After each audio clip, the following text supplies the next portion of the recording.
Саламатсыздар. Ассалаумағалейкум спикерлер, ассалаумағалейкум әріптестер. Сұрақтар мынандай болып тұр. Президент жанында кеңес ұйымдастыратын болса, сыйлық неге тәуелсіз деп аталады? Азада ханым. Өте орынды, жақсы сұрақ екен. Себебі бұл жерде сыйлық жүлде қоры 20 миллион деп айттық қой. Ол осы жас кеңес мүшелерінің спонсорлығымен ұйымдастырылып отырған жоба. Сондықтан да ол тәуелсіз деп аталады. Бұл жай әшейін мемлекеттік пиар не емес пе? Жоба емес пе әшейін?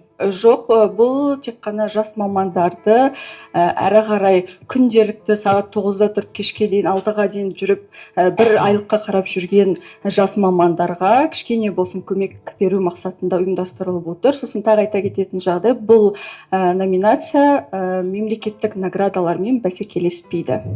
Енді бұл кеше мен Түркістанға барып қойсам ба деген осы сұрақтарды. Таныс болғасын айтып жатқаным ғой. Сұрақ негізі өте көп еді. Қоя берсем бола бере ма? Әрине. Онда кеттік. Жеңімпаздарды таңдау саясаты адалдыққа немесе билікпен байланысқа байланысты емес екеніне қалай кепілдік бере аласыз? Еш нәрсеге өз басыммен кепілдік бере алмаймын біріншіден, бірақ 2024 жылғы қорытындыларға қарасақ ешқандай бір шағым түскен жоқ. Демек, ешкім бір әлеуметтік желіде шығып болмас, немесе сайтқа өзінің шағымын жазған жоқ, әділетті болды, әділетсіз болды деген сияқты. Сыйлық жастарды қолдау емес, үгіт насихат құралы ретінде қабылданады деп қорықпайсыз ба? Қайталайсыз ба сұрақты? Беріп жатқан сыйлықтарыңыз бар емес пе? Қалай сізге түсіндіріп айтсам екен?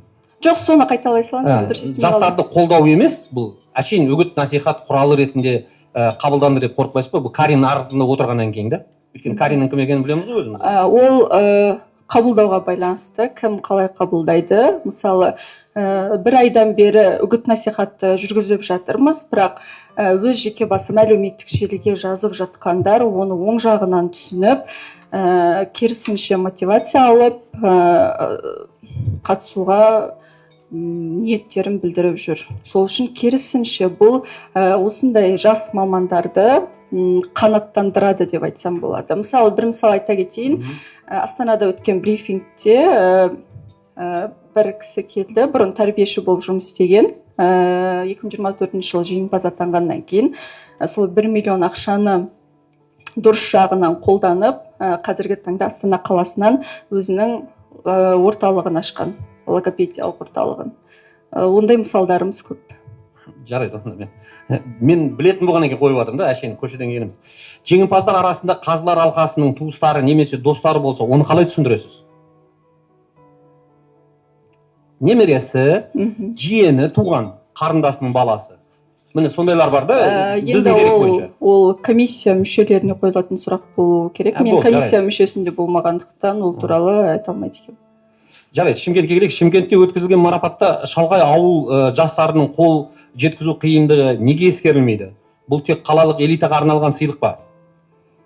Брифингтің өткізілуі осы шалғай ауылдарда естімей қалуы мүмкін болған жастарға арналып өткізіп жатыр. Себебі телефон, интернет бәрінде болмаса да, телевизор бәрінде бар. Сол үшін осы брифинг арқылы біз... Енді ешкімнің сұрақ қоймаған кеше Түркістанда да өзіңіз біліп тұрған шығарсыз, ешкімге қызық емес. Мен өзіме қызық болғасын ғана мен келіп тұрмын. Түркістанға да барайын деген тұғым. Тағы да айтайын. Шымкенттің таңдаулы аймақтардың проблемаларына назар аудару үшін жасалған шоу емес пе бұл?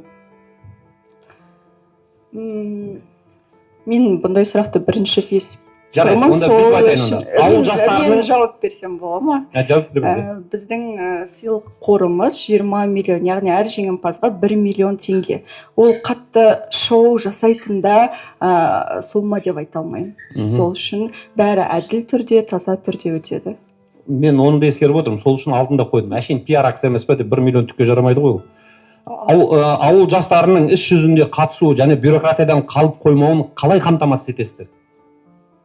Ауыл жастарының қатысуы енді барынша осындай үгіт насихат шараларын өткізіп жатырмыз, барынша көмектесіп жатырмыз. Олар бізге әлеуметтік желіге де, жеке кей кездері нөмірлерге де жазып сұраса, біз барынша консультация береміз.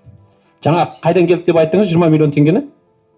Жас кеңес мүшелерінің спонсорлығымен. Кімнің спонсорлығы? Мен нақты білмеймін. Brave Talents деген. Айтылды жаңа Алмаз Жали. Түсінікті. Бұл ақшаны нағыз жастар бағдарламасына жұмсаған дұрыс емес пе еді? Қандай жобаға? Бұл 20 миллионды, мысалы, нағыз жастардың бағдарламалары бар ғой, бірнеше. Жүлде Ақшамызда нақтылап сұрағыңыз қойсаңыз. Бұл ақшаны, жаңа 20 миллион теңгені. Мен қазақша қойып атырмын ғой мен. 20 орысша айта берейін бәлде. Қалай ыңғайлы? Жоқ, неге орысша айтасыз, қазақша айта беріңіз. Азада Бәрімізге түсінікті. қиналып жатқан жоқсыз ба? Жүлде қорына бөлінген 20 миллион теңге бар емес па? Иә. Соны нағыз жастар бағдарламасына жұмсаған дұрыс емес пе, чем осылай қылып бергеннен гөрі? Мен бұны да нағыз жастар бағдарламасы деп айтушы едім. Неге бұл нағыз емес? Бұл неге нағыз жастар несі емес? Өйткені бұл биліктің өзінің пиар акциясына ұқсап тұрды. Нағыз жастар. Жалайды, мен қоя берейінші, бұл менің ойым ғана. Қазір мен сізге тағы да қойын. Тағы да қажет сұрақтарым кешегі дайындап. Сұрақ көп екен, негізі оны былайша жібере салайын сізге, кейін қаптырмай жауап берсеңіз. Азада енді айтайын деп жатқаным, неге қарапайым мұғалімдер емес, элиталық мектептің мұғалімі Азада осы жерде соның несі болып тұр, өкілі болып тұр? Неге? Неге именно Азада, басқа емес? Бұл жеке басының сұрағы, біздің жас кеңестің құрамына, жас кеңес сыйлығына қатысы жоқ сұрақ, сол үшін мен жауап бере алмаймын. Бүгінгі номинация бойынша ғана сұрақтар болса, жауап беруге дайынбыз. Енді сізге қатысы бар емес, сіз келіп тұрған жоқсыз біздің алдымызға. Жас кеңес сыйлығы жайлы сұрақтарға мен жауап беруге Сол дайынмын. жас кеңес сыйлығын презентовать етіп отырған неге Азада, басқа емес? Оны хат жолдап сұрап көріңіз. Жарайды, түсінікті болды. Мейлі. Өткізе беріңіздер, құтты болсын. Қарсы емеспіз. Рахмет сұрақтарыңызға.